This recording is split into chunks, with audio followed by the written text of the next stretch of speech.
Mga kapanyawan, anya na ang Hugyawan sa Set Panyawan. Tuluman ng maghahatag og impormasyon, mga giya og mga dugang kasayuran alang mamahimo kitang himsog og luwas sa mga balatian.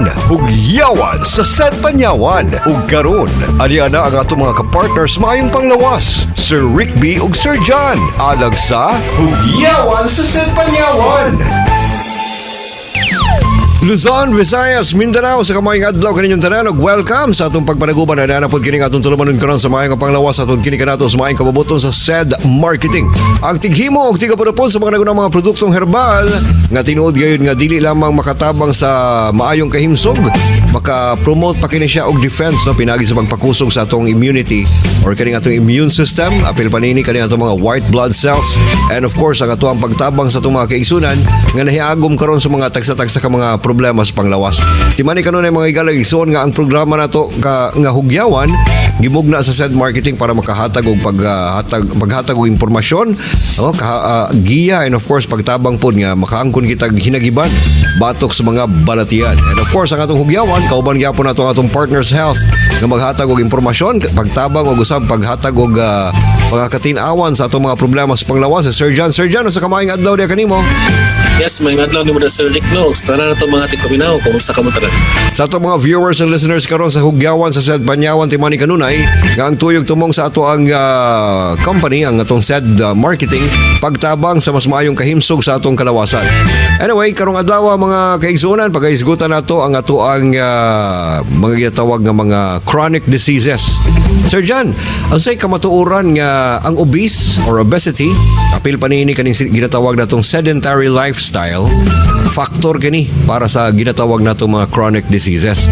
Ug unsay may mga ginatawag nato nga mga examples nga mamahimo natong makuha kung kita medyo obese, no? And of course aduna pud kita sedentary lifestyle. Frag na naigo gamay na.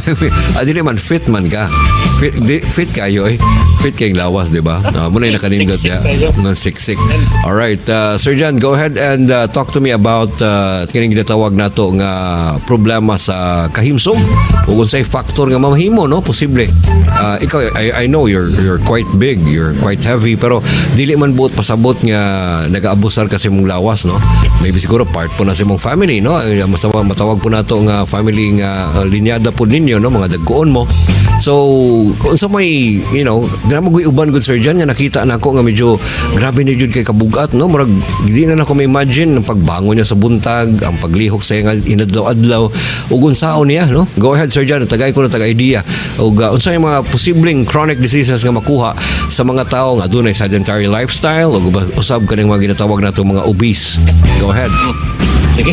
Kana ang obesity, mo man ginatawag natin overweight, sobra pa sa overweight, no? So ang paano ko na measure nato ang tao pinagi sa iyang weight ug sa iyang height, no? So syempre namantay ginatanaw na kung tangkad pud ka, yan muhaupod sa imuha ang dako nga weight, no? Nana siya marag range, no? Kung asa pwedeng ingon nato na fit no, sa katao. Kasi nako, no? Na around 5'8" akong height, tapos sa 100 kilos no? So nakita dapat sa obesity, no? Pila may over ato 100. Namo ko uban ko nga 100 over 20 na ito.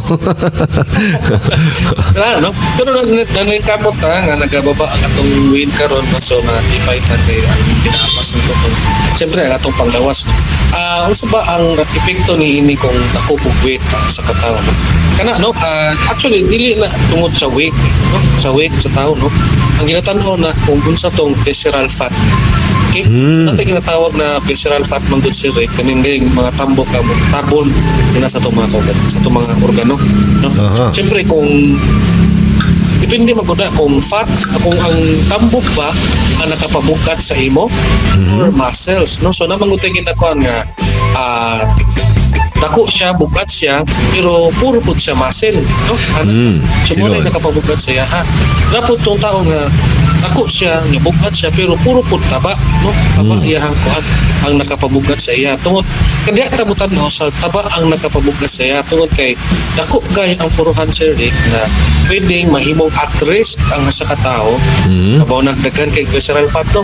At-risk ang sa katao sa lain-laing mga sakit, maning sakit sa kasing-kasing, diabetes mellitus, sakit sa kidneys, no, tungod kay high blood siya. Sa pa pwedeng mahulog na naatay problema sa ato ang mga joints, no, arthritis, no, kay tungod nagadala ta og bugat kayo sa pila ka years, no.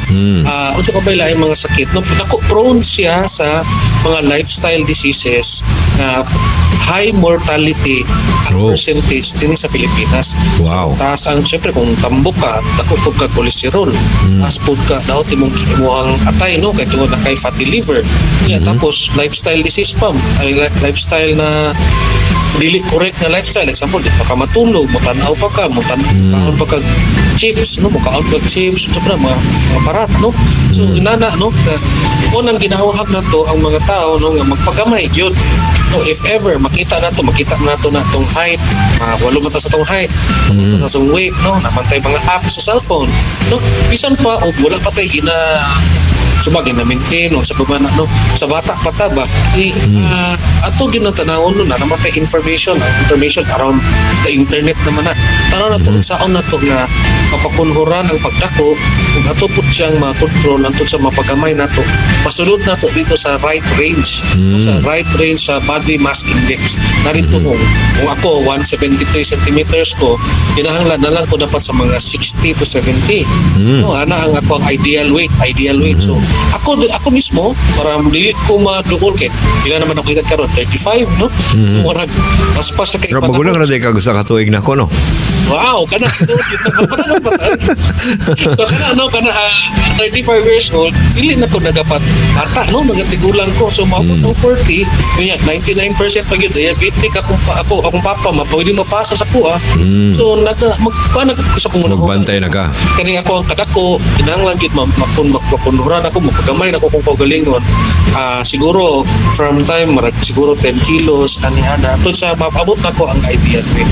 Ano siya sa Rick Notas, nako kayo risk ang tao nga kana makita nimo nga sobra 40 inches ang Waistline. Ana gyud nako gyud kay na siya kanang sala kinahanglan gyud na ayuson niyang lifestyle. Makita po nimo na sa imuhang banyo kung ang imuhang banyo na isamin then makita nimo imong self nga maghubo ka then mo na porma nimo murag ikaw mismo sa imong kagalingon ma-discourage kay, no. So Yes. at least, no, by the way, no, speaking of weight management, si Sir Jan nakita na to nga sa mga sinugdanan na to mga videos before medyo dako-dako gyud ang iyahang gibugaton, medyo lingin kay siya naong karon medyo na fit na, no, tungod kay nakatabang pundog dako kaning iyahang pagtumar sa said Kogon Herbal Capsule. Kabalo ba mga magigalag isuon ng Kogon na pamatud-an kini siya nga makatabang din siya sa ginatawag natong weight management.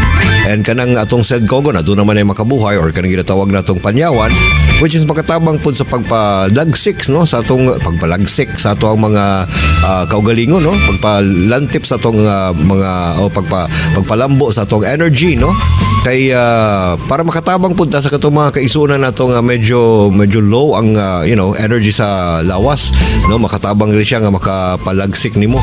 Mo nang ganahan ka maglihok, no, ganahan ka mag-exercise, ganahan ka magpagamay, no, and of course ang Kogon sama sa among gisgutan kaganina nga aduna na siya pagtabang sa pag-manage sa imong weight pinaagi sa pagtangtang sa extra fats, and of course napo na siya banaba nga diin ginapagawas sa banaba ang ato ang mga hugaw sa lawas or mga toxins pinaagi sa mas natural nga pamaagi, pag-ihi, pagpagawa sa hugaw, pagsingot, and of course pinaagi niya na mas nindot ang imuhang digestion.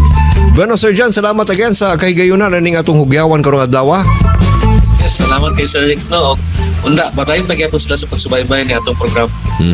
Salamat po kayo sa mga viewers and listeners nato nga kanunay gasunod sa ato ang mga programa. Timani kanunay igsuon kung gusto nimong maluwas ka sa mga balatian na dunay pagtabang ang mga produktong herbal sa SED Marketing. Tinuod kining makatabang sa mas maayo natong kahimsog sa atong kalawasan. Kini ang hugyawan sa SED Panyawan. Inyo nabati ang tulumanong hugyawan sa SED Panyawan. Tulumanong naghahatag og impormasyon, mga giya ug mga dugang kasayuran alang mamahimo kitang himsog ug luwas sa mga balatian gamit ang mga produktong herbal sa SED Marketing. Ang SED Panyawan Plus Mangosteen, SED Panyawan with Garlic, SED Kogon Herbal Capsule, SED Liniment Oil, SED Panyawan Coffee Mix, ug ang mga sabon nga SED Celebrity Beauty Soap ug SED Celebrity Kojic Soap. Hugyawan sa SED Panyawan. At ang nilang gihapon kini nga tulumanon sa sunod nga higayon. Daghang salamat sa inyong paglantaw.